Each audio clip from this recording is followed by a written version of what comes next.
परमात्मा कहते हैं जब तक बच्चा अबोध रहता है, एक छोटे से बालक ने क्या देखा, पिता शराब पीता था, दादाजी भी घुटी लगाता था, वो एक पशुओं का भूस भर रखा था तूड़ा एक कोठे में, दादाजी दूसरे स्थान पर शराब की बोतल पी के बाकी बची उसमें छुपा देता था और पिताजी दूसरी साइड में छुपा देता था, बच्चे देखा करते थे।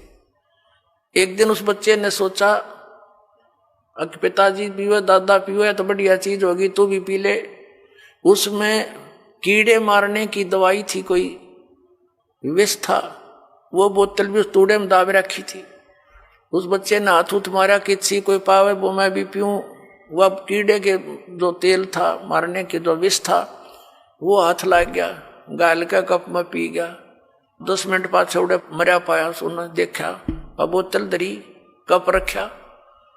तो पुण्यात्माओं, और जब उस बच्चे को ये पता हो जाएगा कि ये तो विष है, हाथ भी ना लावर, दूसरा ने भी नौका दूर रहियो भाई ये तो मर जाएगा इससे। तो पुण्यात्माओं, परमात्मा हमें ये आगाह कराते हैं कि कौन सा विष है कौन सा अमृत है। और जब आपको ये ज्ञान हो जाएगा फिर बताते हैं जैसे किरका जहर का रंग होरी हो, कहो कौन तिस खावे राम रंग होरी हो। होरी माने खुशी। जैसे कहीं पर विष का कण भी गिरा हो और आपको पता चल जाए ये विष का कण है, कहते उस कण को भी कौन खाओगा, किरके को उठा के दूर गिर का होगा, मिट्टी में दाब देगा और हाथ धोएगा, कहीं हमें प्रभाव ना कर जाए। तो परमात्मा कहते हैं जैसे किरका जहर का रंग होरी हो, कहो कौन तिस खावे राम रंग होरी हो। यानी भगवान के रंग में हम इसे रंग जाएंगे और फिर होरी होरी माने खुशी खुशी होगी हमारे घर में। इस प्रकार हम इन बुराइयों से बचेंगे और फिर सपने में भी नहीं कर सकते। सत्कर मान लियो पुण्यात्मा, आपके आसपास भी कोई किसी का धन पड़ा होगा, विष दिखाई देगा और कोशिश करोगे उसको उठा करके भाई किसका है कहाँ पर है, आप या उठाओगे ही नहीं। और चोरी तो बहुत दूर की बात, मिलावट करना, रिश्वत लेना, किस लिए लेते हैं हम रिश्वत, किस लिए लेते हैं हम ये 2 नंबर का काम किस लिए करते हैं। बड़ी कोठी हो, फिर 2 बेटियां उनकी शादी करनी, उसमें कई लाखों रुपए का दहेज देना है, यही 2 कारण है हमारी ये। और बड़ी कार हो, ये 3 कारण है जो हमें इस सब बुराइयों की तरफ खींच रहे हैं। तो हमने अपने बुद्धिमत्ता के साथ और तत्व ज्ञान के आधार से इनको बिल्कुल कम करना है। अब लड़कियों को कैर बना रखा हमने, 2 बेटी होगी सारा कुनबा रोने लग जाता है, क्या होगा, क्यों, क्योंकि उनके ब्याह पर खर्चा गणा करने लगे हम। ये समाज में बकवाद भर दी इन पिक्चरों ने। तो अब हमने इसको खत्म कर देना है। बेटी का ब्याह करना है सिंपल वैसे करो, विवाह तो भगवान करके भेजा है, संयोग वही जोड़ता है। माँ बाप 2-2, 3-3 साल धक्के खाए जाते हैं, संस्कार नहीं होता, परमात्मा 1 मिनट में कर देता है। तो वो मालिक का किया हुआ होता, उसको हमने सिर्फ उनको मिलन करना बच्चों का, परमात्मा की वाणी बोल दे और सिंपल साधारण तरीके से उनका विवाह करो जाओ, कभी कुछ नहीं दे। और बच्चों को भी ये ज्ञान हो जाएगा कुछ दिनों में कि परमात्मा देगा, उससे हमारा सफलता होगी, माँ बाप के दिए हुए से कभी सफलता नहीं होगी। अब हम कितना दे सकते हैं अपने बच्चे को, ये क्या माँ बाप आजीवन उसको दे सकता है सारे इतना दहेज में? नहीं दे सकता। बच्चा अपना करे और खाओ, भगवान पर आश्रित रहे, फिर भगवान देगा तब सफलता होगी। तो ये बकवाद हमने घर करी देखम देखा, अब इसको त्यागेंगे कति, सिंपल मकान बनावांगे। आज कोठी गार्डन पे 2-5-10 लाख रुपये की इधर उधर से कर लिए, कोठी बना दी हैं, और फिर मृत्यु होगी, वह कोठी नौकी न रहेगी। आप कुत्ता बन के उसकी गली में बैठा छाया में, और वहां भी ना बैठने देखो, आते मारेगा लठ।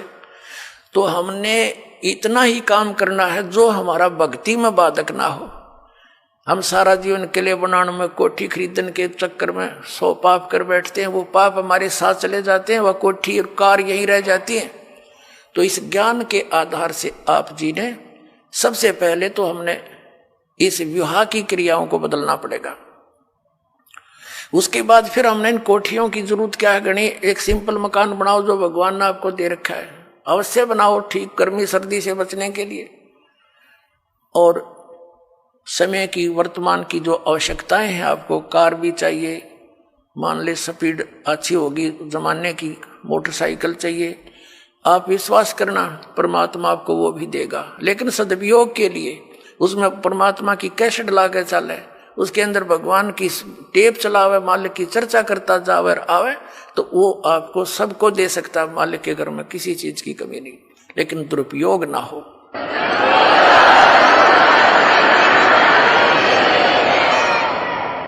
और हमेशा परमात्मा देगा, उसी में सफलता प्राप्त होती है। और भगवान तो इस मिट्टी का सोना बना के दे दे आपको, पता नहीं कहां कहां से बरकत कर देगा। बीड़ी शराब मांस तम्बाकू छोड़ दिया, आप पर बरकत होगी। आपके रोग होना था वो लागे 2 लाख रुपए, अरे 100 रुपया की दवाई से मालिक ठीक कर देगा, बहाना सा करके, तो होगी बचत सारे शुरू। और पाप से दूना दुख होता बढ़ता चला जाता है।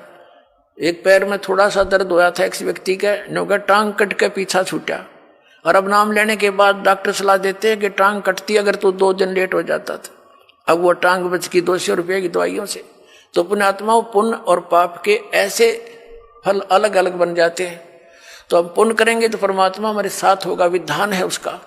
तो जो हानि ज्यादा होनी है वह थोड़े में टल जाएगी। परमात्मा कहते हैं कि सतगुरु शरण में आने से आई टले बला, और जय मस्तिष्क में सूड़ी हुआ काटे में टल जा।